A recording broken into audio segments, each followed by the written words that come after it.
2 or 3 years ago, I was watching a TEDx talk on the computer, and a story really struck me.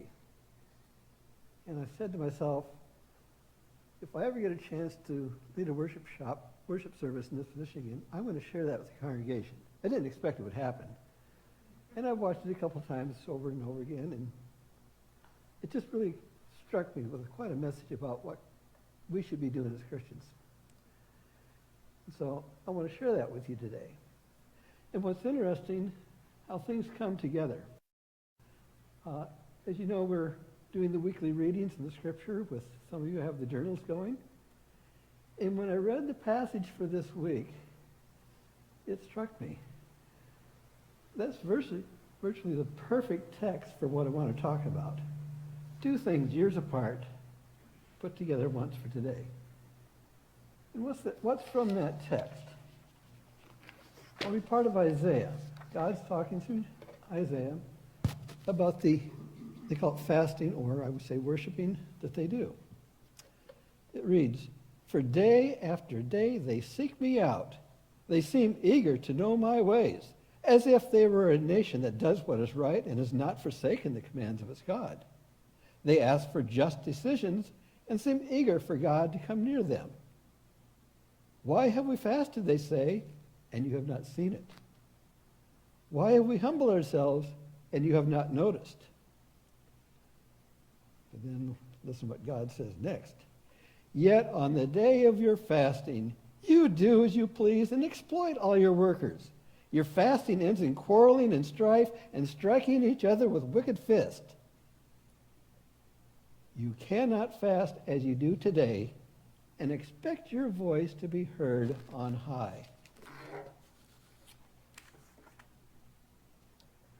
So how do we get our voice heard on high? This might seem unrelated this time, but as we pull together through the service, I think it'll tie in. I was reading this a fantastic book by Phil Yancey, What's So Amazing About Grace? And I've got a couple paragraphs I'd like to share with you. During a British conference on comparative religions, experts from around the world debated what, if any, belief was unique to the Christian faith. They began eliminating possibilities. Incarnation. Other religions had different versions of God's appearing in human form. Resurrection. Again, other religions have accounts of return from death. The debate went on for some time until C.S. Lewis wandered into the room. "What's the rumpus about?" he asked, and heard in reply that his colleagues were discussing Christianity's unique contribution among world religions. Lewis responded, "Oh, that's easy. It's grace." After some discussion, the conferees had to agree. The notion of God's love coming to us free of charge, no strings attached, seemed to go against every instinct of humanity. The Buddhist Eightfold Path, the Hindu doctrine of karma, the Jewish covenant, the Muslim code of law, each of these offers a way to earn approval. Only Christianity dares to make God's love unconditional. Unconditional love is what we are given.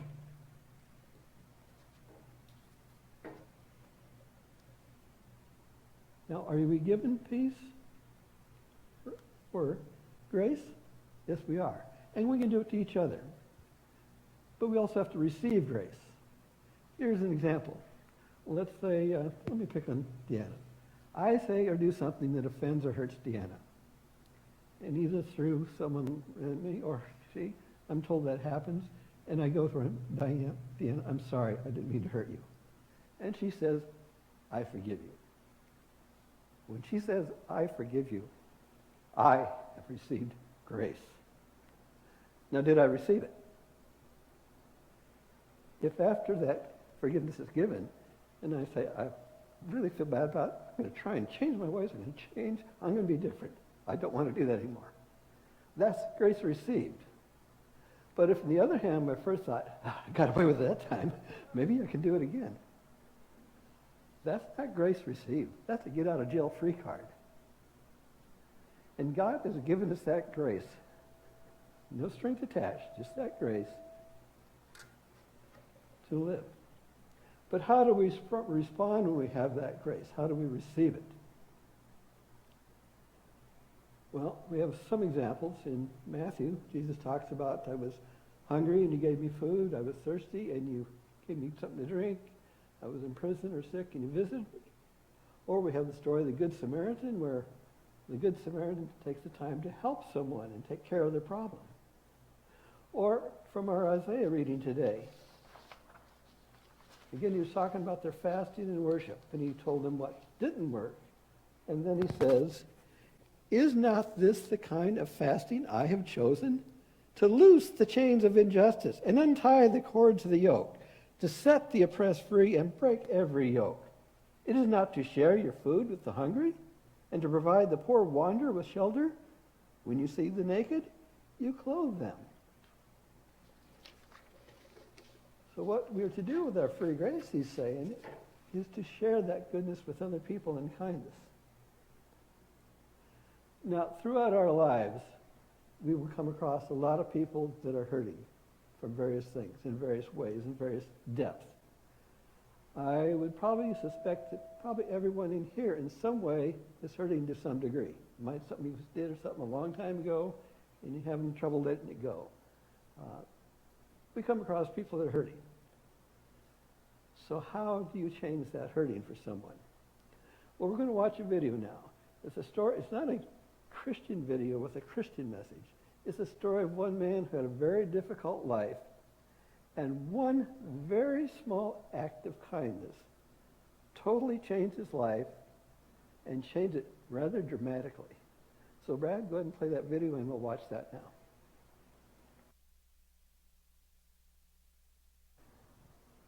I'm pretty well done talking. After this, I want us as a congregation, just two or three, share with each other some ideas of acts of kindness we can do. And just kick around that for a few minutes, the person next to you, or go someone you want to talk to, whatever. And then after we've done that for a few minutes, Deanna's agreed to take some notes. I'd like to have you report back with the ideas you came up with, and we'll share that. And then I'll make a list of that, what's going to happen. Maybe we'll put it in the newsletter, maybe in the back. Maybe I'll just keep it and use it for myself. I don't know where it's going to go with that. But so you're really done hearing from me. At the point we're going to watch the video, and then we hear from each other. Go ahead. Thanks, Brad.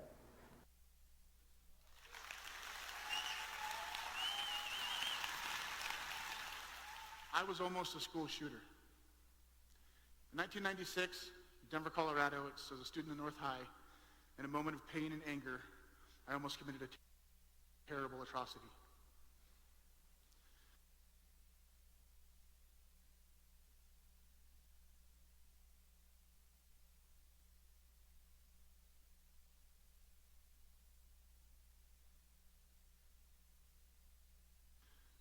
Growing up, I learned early on there was a strange comfort and calmness in darkness. I was always the new kid. My family was very violent and aggressive, drug-addicted parents. We were moving from place to place a lot, went to 30 or 40 different schools, always seemed to be going to a new school every other week. You woke up at 4 o'clock in the morning by some cops who'd run across the country to get away from them and then end up at a school I'd only be at for a couple weeks and then have to do it all again a couple days later. Was the perpetual new kid. And since I also had such an unstable household, wasn't helped by the fact that I smelled really bad because I never had a shower or didn't really have any clean clothes, so I never really had any, all my clothes were dirty and torn. I had a weight problem. I was smart. I liked comic books at a time when kids didn't really like people who liked comic books that much. So every time I went to a new school, I was in a whole new set of bullies. They'd do things like walk up to me and shoot me with a harpoon like I was a whale, or dump food on my head because they said I was too fat. But the bullying wasn't just at home, or wasn't just at school. It happened at home a lot, too. I was told I was worthless by just about everybody in my life. And when you're told you're worthless enough, you will believe it. Then you're going to do everything you can to make everybody else agree with it, too. And so I did. I wrapped that darkness around me like a blanket and used it as a shield. It would keep the few that would agree with me close, but it kept everybody else away. I always had heard in life that there was good people and bad people. I must be one of the bad people, so I guess I would have to just do what I was supposed to do. So I got really aggressive. 12, 13 years old, I got really into heavy metal music, and I was the mosh pit when I went to concerts. The abuse just never seemed to stop. I got into cutting around 14 or 15 because I figured that there was all this extreme emotion going on in my life I had absolutely no control over. Had to find some way to find control over something, so I took to cutting myself. I still have the scars to this day. 15, 16 years old, I ended up homeless. My parents had long ago kicked me out because I didn't want to deal with their drunken fighting anymore, so I was living on the streets. I had thought I had pushed all my other friends away too, shoved them all away by lying to them or stealing from them or doing everything that my family taught me how to react to everybody, which was the complete wrong way of how to react. But I had no idea. I was just going on what I was taught. Finally, 16 years old, I'm sitting in my best friend's shed, who I thought I had already pushed away too by stealing from him and lying from him, laying in this shed with the roof wide open, rain pouring down on me into a dungy gray chair that was covered in cobwebs and dirt, hadn't been touched in months. And I'm sitting there with my arm covered in blood, knowing that if I didn't do something, I was going to kill myself soon. So I did the only thing I could think to do. Grabbed a phone book and I called social services. So when I went to social services, sadly, they didn't just bring me in there. They also took my mom in there too, who happened to be one of the largest sources of my pain growing up. And since she had spent her entire life running from place to place and dealing with social workers and police officers, she knew exactly what to say to get me to get them to believe that I was just making it all up. It was all just an act. I was just doing it for attention. Then they sent me home with her. And as they sent me home with her, she turned to me and she said, "Next time you should do a better job and I'll buy you the razor blades." My heart just got ripped out of me at that point completely. That darkness that I've been staring at for so long, I just ran headlong into it. I had nothing left to live for. I literally had nothing to lose. And when you have nothing to lose, you can do anything. And that is a terrifying thought. I decided that my act of doing something was I was going to express my extreme anger and rage by getting a gun.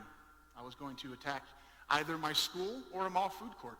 Really didn't matter to me which one. It wasn't about the people. It was about the largest amount of damage in the shortest amount of time with the least amount of security. Both those places were right targets. So I wish I had a better story about actually getting a gun, but that was actually really rather businesslike. There was some gangbanger kids near my school. It was back in the mid-'90s when gangs were still a rather major problem in North Denver schools. And this kid had seen me. He knew me from my family. He'd sold drugs to them before, and he knew that I wasn't really in school. I was just always at school, so he knew I wasn't a narc or anything like that. But didn't know him anything more than a first name. But that didn't really take anything more than that. I knew that they had access to guns. They talked about it all the time. So I went up to him and said, "Hey, can you get me a gun?" "Sure, get me an ounce." "All right, give me 3 days." That was it. I was waiting to get myself a gun so I could kill a lot of people. But thankfully, I wasn't alone in that darkness. That best friend who had saved me, I was sleeping in his shed, he saw this place that I was in. Even though I had stolen from him and lied to him and took in his belongings and ruined it all, he didn't care. He still brought me in and showed me acts of kindness. Just simple acts. It wasn't the kind of overbearing kindness where they come to you and they say, "Is there anything I can do to you? Is there a program I can get you in? Is there something I can do to make you better? How can I help you?" It was literally just sitting down next to me. "Hey, would you like a meal? Let's watch a movie." Treat me like it was a Tuesday. Treat me like I was a person. And when someone treats you like you're a person, when you don't even feel like you're human, it'll change your entire world. And it did to me. He stopped me with his acts of kindness from committing that atrocity that day. If you see someone who's in that spot that needs that love, give it to them. Love the ones you feel deserve it the least because they need it the most. It'll help you just like as much as it helps them. We're in a really big, dangerous spot right now with this trend of arming the teachers and looking out for the kids who might be the threat in schools and maybe turning them into the FBI. What's that going to do to a kid who's in the position that I was in 25 years ago, who's alone and depressed and abused and is just sitting there hurting and someone thinks that they're a threat? So he gets turned into the FBI, and 1 month of pain turns into a lifetime of legal trouble because one person thought he was going to be a problem. Instead of looking at that kid like he's a threat, look at him like he might be a friend. Look at him like you might be able to bring him into your fold. Show him that it's just a Tuesday. Show him that he's worth it. Show him that he can exist in this pain, even though it's intense, that at the end of it there is a light at the end of the tunnel. I found my light. Now I'm a happy family man. I have a father of 4. My wife and my daughter are in the audience today.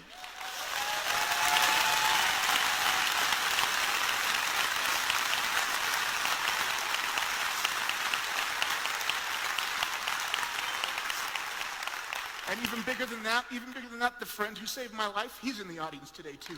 Because friendship doesn't ever really die.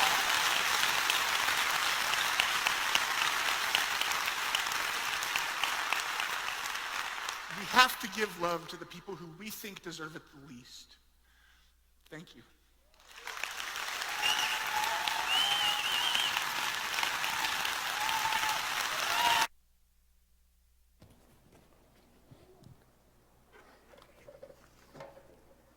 Just a quick follow-up. One of the things he started after this was a website or Facebook page. And I saw, there's only on YouTube, and there's 6, 7, 8 different interviews with him of what he's accomplished. But the one interview was 2019. At that point, from that website, people had contacted him. 8 suicides were stopped. 3 school shootings. For what? Act of kindness.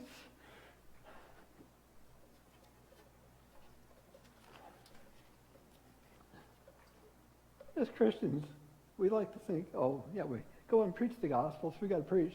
Always got to go talk about Jesus. We got to do this, we got to do that. We have to confess his sin. Yes, we do.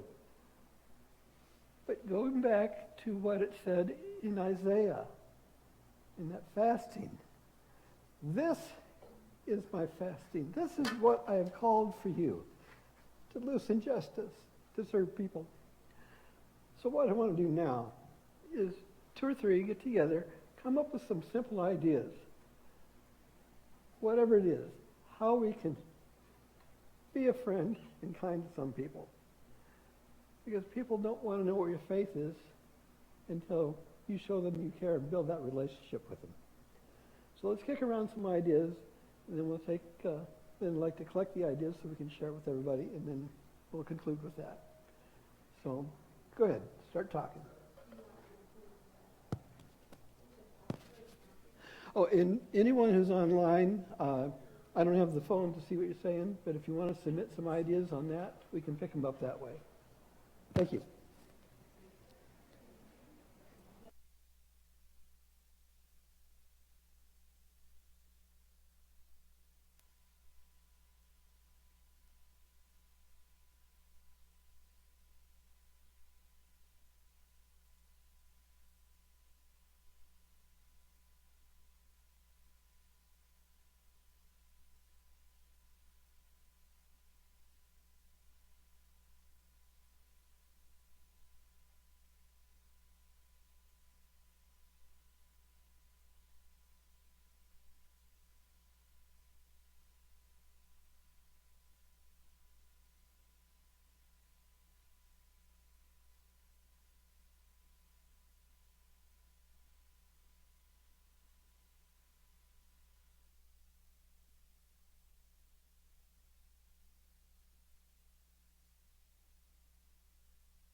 Okay.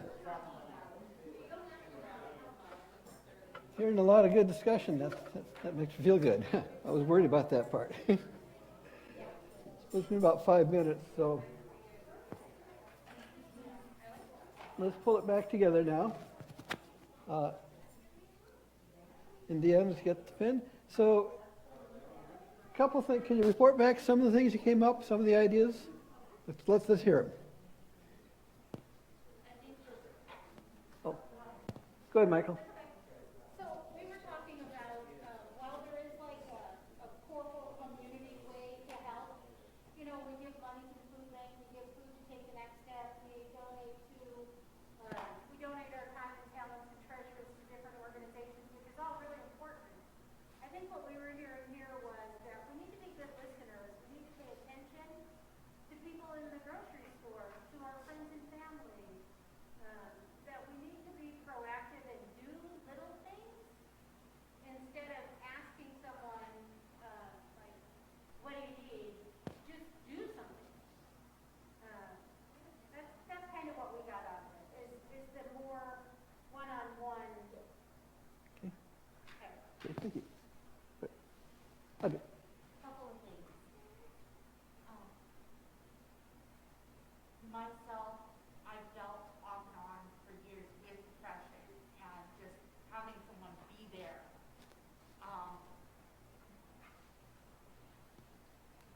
Companionship. Just that companionship. The companionship. I myself have dealt with depression. My family in general deals with depression. I'm adopted, so I know very little about my family history. And because of that, and just that understanding comes in, and understanding where that comes. As a teenager, and I have my sister-in-law's permission to share this, as a teenager, she would go out in Alaska in 40 below weather and try to go to sleep as her form of attempting suicide. And I would be on the phone with her and I would talk her through that. So just be there, just listen when somebody's there. Notice the little signs, little changes in people that you might not necessarily. And I'm not saying in general, and I'm not saying do it for everybody, go out of your way. You have to take care of yourself too. But just also, when you have that close connection, be aware. So. Nice. Okay, some others.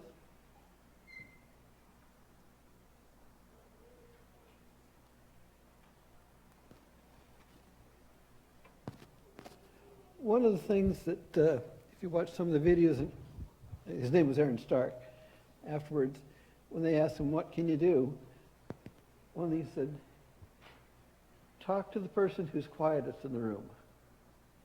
Those that are acting out aren't likely to do the type of stuff he's talking about, but that guy sitting, or gal, sitting by themselves being quiet. They might be the one. So talk to that person. And that was a common theme in different interviews with him. So in other words, it's saying pay attention to people. We've been given free grace.